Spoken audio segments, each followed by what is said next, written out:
Is Laurie Strode the reason that Michael Myers escaped from Smithgrove's bus in 2018? Or how about that the Collector is nothing more than a failed Jigsaw protege? Today guys, we're going to be taking a look at 5 horror theories that are still talked about nearly every single day on the internet.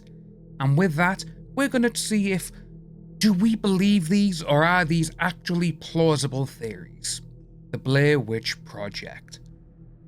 So, the Blair Witch Project, this theory is actually a really good one. And as you can see by here, the theory comes from the original website, which back in 1997, 1998, when they were doing the marketing for this movie, this website took everything by storm. But on the actual website, it does state that a duffel bag containing all the camera equipment, the film cans, the video cassettes, and also Heather's diary and journal was buried under a 100-year-old cabin. How did the equipment end up there when they've only been missing for 1 year, supposedly in 1995? But in the actual footage that we see, we don't see them burying anything. All we see is them running into the house at the end, we see them standing in the corner, then the almost infamous camera drop, and that was the end of it. We heard screams off screen. So with myself, with this, I can see where this would be going. Obviously, in the Blair Witch 2 Book of Shadows, we actually see that the Blair Witch's house is actually in ruins. Who did that? Makes it very interesting to see how this would have gone. But in 2016, when the Blair Witch came out, it kind of made everyone's theory about time travel become canon with the series.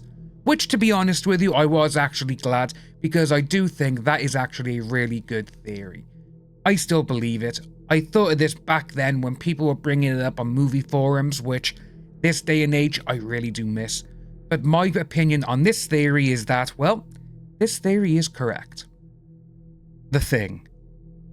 John Carpenter's 1982's horror masterpiece is one of the greatest horror films of all time, and its ending, well, it's one of the most ambiguous endings ever put on celluloid.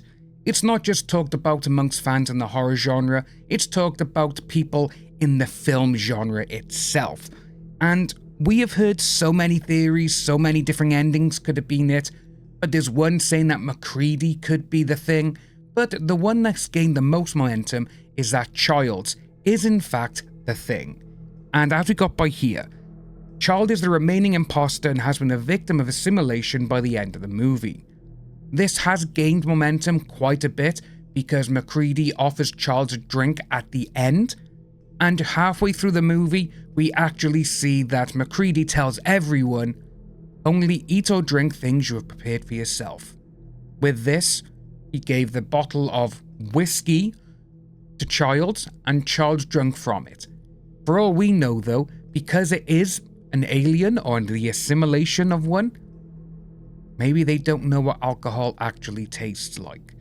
But with this, there is also another one, where John Carpenter recently said that, with The Thing, people who were in the ending, even they do not know who the Thing is.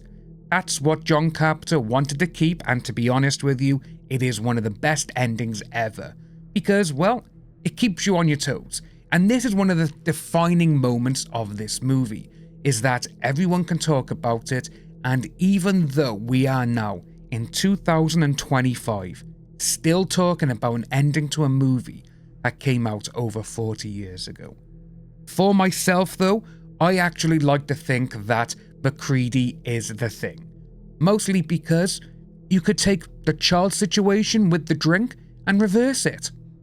Kurt Russell's character MacReady, he could have been assimilated. Hell, he doesn't know. All he saw at the start of this one, offering drink and food to other people. So there's that one as well, folks. The Collector. So this theory is that the Collector is none other than a failed Jigsaw protege. This comes from the fact that the Collector and Saw are in the same universe, and that the Collector is a past victim of Jigsaw who survived his test. Jigsaw took him under his wing like he did with Amanda and Detective Hoffman, but the collector was a little bit too extreme, even for John Kramer. However, this is where the theory kind of falls and just completely disintegrates.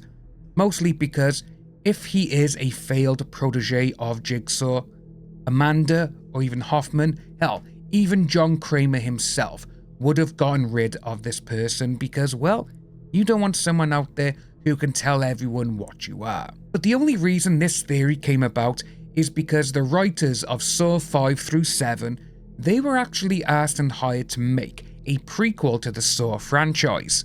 When they wrote The Collector, they handed it over, and then Lionsgate and Twisted Pictures were a bit like, yeah, we don't actually want this anymore. We're just gonna tell whatever happened to John and his other proteges in flashbacks throughout the series. So the film was shelved. But then the writers were given an opportunity by Miramax, who said, do you want to make this? They said yes, they made it, but then it actually got handed off to another company to be distributed. But overall though, I do actually like this theory, mostly because, well, it is very similar to how Jigsaw would have done his toys and his plans and these games for his victims. The collector is just too brutal for him, which, as we've seen Jigsaw do a lot of really unhinged stuff, this takes the biscuit. The Descent. The Descent is another one of those types of movies, a bit like The Thing, where even 19 years after it being released, it is still talked about to this day for being one of the best claustrophobic horror movies of all time. And to be honest with you, I'm with them on that. I absolutely love The Descent. Hell, Neil Marshall is one of my favourite horror directors, and I do think his Dog Soldiers is the greatest werewolf movie ever made.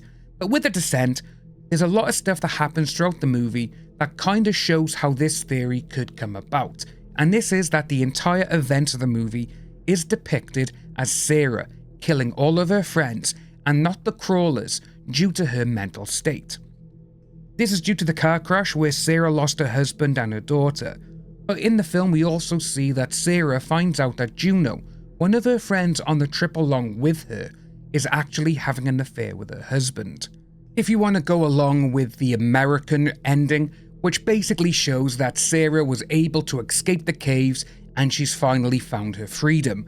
That one there, it does really kind of make this theory null and void, but if you want to watch the original European and UK release, well, Sarah is still in fact in the cave, and she envisions that there is a birthday cake, her daughter, and they're about to blow out the candles.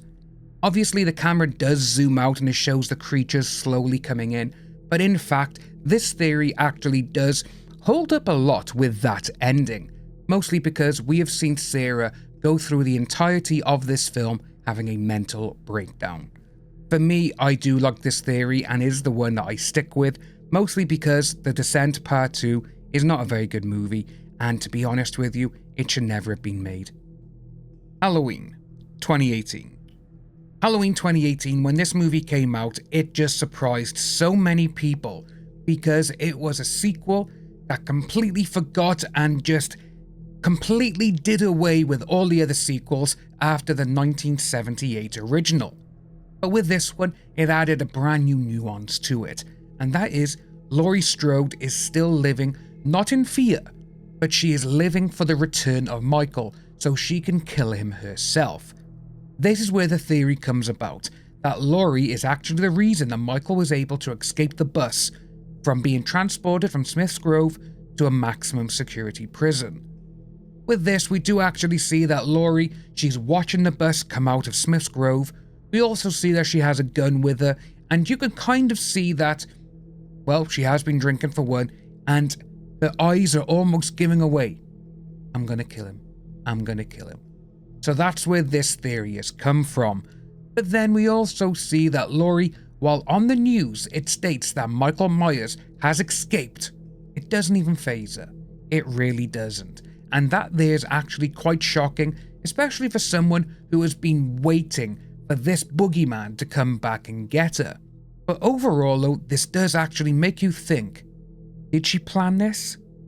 Which, to be honest with you, is actually a very good theory, and it's actually a theory I can get behind. She states in the movie, I've been praying for this. I've been wanting this to happen. And that's when you see everyone else just look at her and go, are you insane? Are you for real? Why would you wish for something like that? Because he came back and he killed a whole lot of people.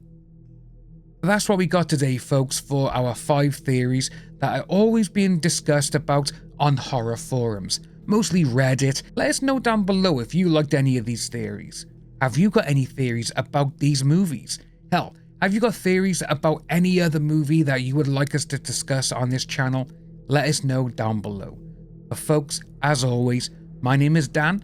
Take care, stay alive, and if you do, I'll see you in the next video.